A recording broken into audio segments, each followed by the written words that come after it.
बिस्मिल्लाहिर्रहमानिर्रहीम। इस्लामाबाद के लिए निकल रहा हूँ। फिर से मेरी अदालत में पेशियां हैं। निकलने से पहले दो बातें करना चाहता हूँ।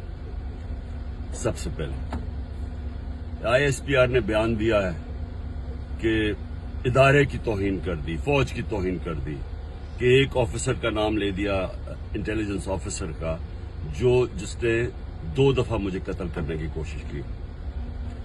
ISPR साहब, जरा मेरी गौर से बात सुनो। इज्जत सिर्फ एक इदारे की नहीं है, इज्जत कौम में हर शहरी की होनी चाहिए। इस वक्त कौम की सबसे बड़ी पार्टी का सरबराह हूं। 50 साल से कौम मुझे जानती है। मुझे कोई झूठ बोलने की जरूरत नहीं है। इस आदमी ने 2 दफा मुझे कत्ल करने की कोशिश की, और जब भी इन्वेस्टिगेशन होगी मैं ये साबित करूंगा कि ये वो आदमी था, और इसके साथ एक पूरा टोला है। और इसके साथ कौन है वो भी सब कौम को पता है। आज सोशल मीडिया के जमाने में सबको पता है वो कौन है। सवाल मेरा ये है कि क्या एक मुल्क का एक्स प्राइम मिनिस्टर, क्योंकि इस आदमी का नाम आ गया, मैं अपना FIR नहीं कटवा सका? पता तो सच और झूठ तब चले जब इन्वेस्टिगेशन होती, FIR इसके खिलाफ होती, इन्वेस्टिगेशन होती। अगर ये बेकसूर था, सामने आ जाना था। इतना ताकतवर शख्सियत कि मैं एक्स प्राइम मिनिस्टर, अपनी पंजाब की हुकूमत होते हुए हम इन्वेस्टिगेशन FIR में इसका नाम नहीं दे सके। उसके बाद पंजाब की हुकूमत की JIT, 2 पुलिस ऑफिसर ने जिन्होंने इसके कहने पे रिकॉर्ड किया था उसकी स्टेटमेंट्स, नवीद शूटर की, हम 2 ऑफिसर जो रिकॉर्ड किए थे, पंजाब के पुलिस ऑफिसर DPO गुजरात और CCPO CTD, उन्होंने हमारी इन्वेस्टिगेशन के अंदर आने से मना कर दिया। कौन था पीछे? कौन इतना ताकतवर था?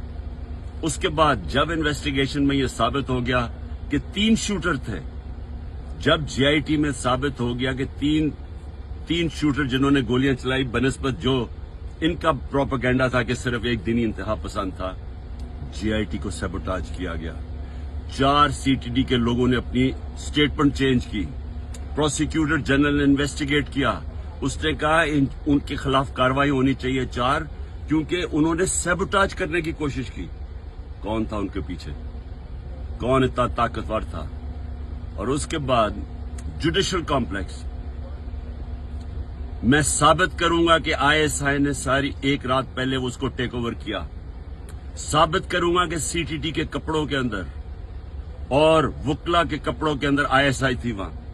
साबित करूंगा कि एक ब्रिगेडियर बैठा हुआ था वहां, मुझे नाम भी उसका बताऊंगा, जो सारा मॉनिटर कर रहा था। क्या काम था ISI का वहां? साबित करूंगा कि उन्होंने मुझे कत्ल करने के लिए, और पीछे यही आदमी था। इसी आदमी का नाम और इन जो टोला था उनका नाम अरशद शरीफ की वालदा ने अरशद शरीफ के कत्ल पे लिखा। कोई इन्वेस्टिगेशन नहीं हुई, कोई किसी की जुर्रत नहीं थी कि आगे बढ़े, क्योंकि ये मुकद्दस गाय हैं, कानून से ऊपर हैं।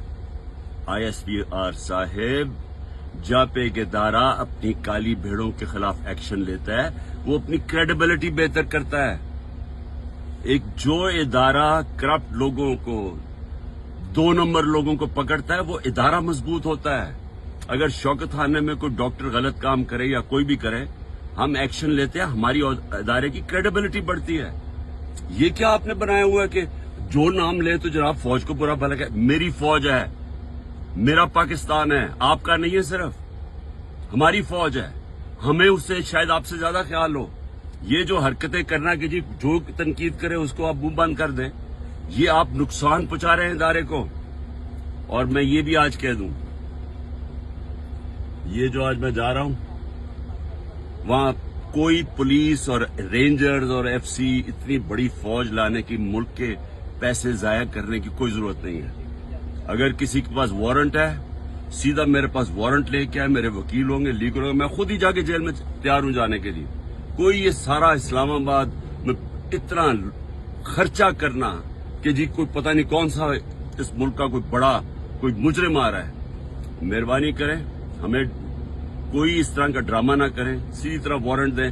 कोई मेरे पर केस नहीं है, कोई इस वक्त केस नहीं है, लेकिन मैं मेंटली ज़हनी तौर पे तैयार हुआ हूं कि जेल में डालना है, मैं तैयार हूं जेल में जाने के लिए, मैं जेल में जाने के लिए तैयार हूं। दूसरी चीज, ये जो इसने डर्टी हैरी ने जो प्लान बनाया हुआ और टोला है इसके साथ, और मैं फिर कहता हूं सोशल मीडिया देखें, सबको पता कौन कौन इसके साथ है। मैं, अगर अल्लाह ने इनके हाथ में मेरी जान लेके जानी है, उसके लिए भी मैं तैयार हूं। लेकिन मेरा आज सवाल यह है कि क्या आप लोग तैयार हैं, जिनकी 5-6 उंगलियां घी में हैं, जो इक्तदार के मजे ले रहे हैं, जो पैसे बना रहे हैं और पैसे बचा रहे हैं एनआरओ लेके, क्या आप सब तैयार हैं? क्या हो सकता है कि इतनी ज्यादा कौम ना सड़कों पर निकले, लेकिन ये भी हो सकता है कि श्रीलंका में जो हालात थे, आज ब्लूमबर्ग कहता है, दुनिया कहती है कि पाकिस्तान के उससे ज्यादा बुरे हालात हो चुके हैं। तो अगर ये फट गई कौम, तो आप सबको अपने आप को बचाना, छुपते फिरेंगे आप। ये जो सारे बादशाहत बनी हुई है, ये जो पैसे बन रही हैं, सारा कुछ धुल जाएगा। तो आप भी तैयार हो जाए, मैं तैयार हूं। और मैं ये भी आखिर में कह दूं कि अगर इन चोरों की, इन डाकुओं के नीचे, इन डफर्स के नीचे अगर जिंदगी गुजारनी पड़े ना, इनकी गुलामी करनी पड़े, मैं अल्लाह से दुआ करता हूं कि इससे बेहतर है कि मुझे ऊपर ले जाए, क्योंकि मैंने कि इस मुल्क से बाहर तो जाना नहीं है। लेकिन इस तरह के गुलाम, इनकी गुलामी से मौत बेहतर है।